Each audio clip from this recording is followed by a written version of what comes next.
இந்த வீடியோ பாருங்க. தாய்ப்பால் உணவு சத்தானது. அதனால தான் உங்களுக்கு பழமொழி எப்படி இருக்கு? கடுக்காய் சாப்பிட்டவன் மிடுக்கான் நடப்பான். வாட் இஸ் மிடுக்கு மீன்ஸ்? எத்தனை கிலோமீட்டர் ஸ்பீடு? 40 கிலோமீட்டர் ஸ்பீடு தான் மிடுக்கு.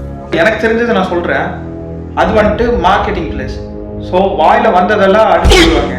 நேச்சுரலா அந்த ப்ராடக்ட் சேல் பண்றாங்க. நானும் சேல் பண்ணியிருக்கேன். ஆனால் அடிச்செல்லாம் விட்டல. நான் சொல்றேன், யாரும் தப்பா எடுத்துக்காதீங்க. தாய்ப்பால் விட வந்துட்டு ஒரு சத்தான பொருள் வந்துட்டு இந்த உலகத்துல எதுவுமே இல்லை. அடுத்து சொல்றேன், தாய்ப்பால் அந்த ஃபர்ஸ்ட் கொலஸ்ட்ரால் இருக்குல்ல, அதுல ஐஜியா வந்துட்டு ரொம்ப மிகுந்த ரிச்சா இருக்கும். இன்ஃபேக்ட் வந்துட்டு அது கடுக்காய், அதுல வந்துட்டு நிறைய சத்துக்கள் இருக்கு. பண்றது கொஞ்சம் ஒரு மாதிரி வியர்டா தான் இருக்கு. அந்த மாதிரி தான். வாட் இஸ் வாட், அவங்க கடுக்காய் இஸ் கடுக்காய். ஸோ அவங்க மார்க்கெட்டிங் ஸ்ட்ராட்டஜி ஓகே, பட் அவங்க சொல்ற விதம் வந்துட்டு கொஞ்சம் கூகுளில் இல்லை சாட்ஜிபிடியில் போட்டு பார்த்தாங்கன்னா தெரியும். எல்லா எல்லாரும் ஃபோனில் இருக்கிறப்போ அதை பார்த்து கொஞ்சம் தெரிஞ்சுக்கிட்டு மார்க்கெட்டிங் பண்ணாங்கன்னா அது கொஞ்சம் இதாக இருக்கும். விடுக்கு நடக்கலாம். 40 kilometre per hour, 10 kilometre per ஹவரில் நம்ம வேகமாக போனோம்னா நம்மளோட டெண்டான்ஸு, கேட்டிலேஜு, அதுக்கப்புறம் நம்ம போன்ஸில் கிராக் ஆகி பிரஸ்ட் ஆயிருங்க.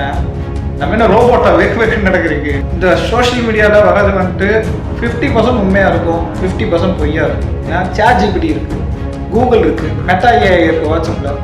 அதுக்கப்புறம் கூகுளே தனியாக ஏஐ மோடு இருக்குது, ஜெமினி இருக்குது, நிறையா இருக்குது. ஸோ தெரியாத தெரிஞ்சுக்கோங்க. கேள்வி கேட்குற இடத்துல கேள்வி கேளுங்க. லைக் அப்துல் கலாம் சார் சொன்னது தான். ஸோ அம்மா முக்கியம் அப்படிங்களே, தங்கச்சி, தம்பி, அண்ணன், அக்கா எல்லாம் முக்கியம் தான். But priority to gives mother.